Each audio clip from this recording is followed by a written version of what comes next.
Why do we laugh? Why did you just laugh? Why do any of us laugh? Well, this question has perplexed philosophers for thousands of years. Thousands of years. And the best of them, Plato, Freud, Wittgenstein, Nietzsche. Here's what they came up with. They said that the reason we laugh is it's our ancient response to the passing of animal danger. That's the best they could come up with. That we laugh because it's our ancient response to the passing of animal danger.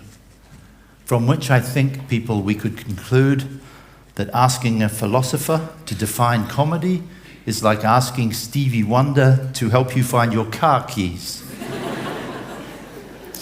Just as you cannot have a mathematical proof that isn't built from pure mathematics, you cannot have a theory of laughter that isn't funny. So let's try again. Let's try here today to define comedy better than Plato and Nietzsche and Freud.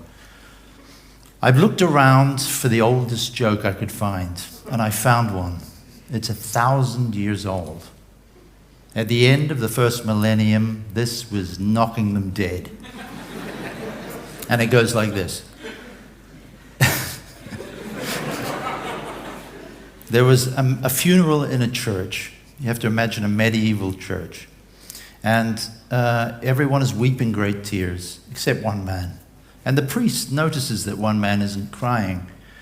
And at the end of the service, the priest goes up to the one man. And he says, "Did you know the dead man?" And the man says, "Yes, I did." And he said, "Well, why aren't you crying?" And he said, "Well, I would have, but I don't belong to this parish." Now, you'll have to accept that 1,000 years ago, that was a killer. But it does teach us something interesting about comedy. That to understand a joke, you have to belong to the parish. Let me tell you what I mean. To understand a joke, you have to belong to the parish, that community of understanding. And if you feel you belong to that community of understanding, of getting the joke, then you will laugh at almost anything that reinforces your sense of belonging to that group. Jokes connect us, they embrace us, and in sheer gratitude for that embrace, our mouths open, our chests fill with air, and our bodies do something utterly extraordinary. They make a noise that no other creature has or will ever make in the entire history of the universe. Laughter. And what a privilege it is to be able to make someone else laugh. So when you make someone else laugh, you're not just being funny. It's not a trivial thing.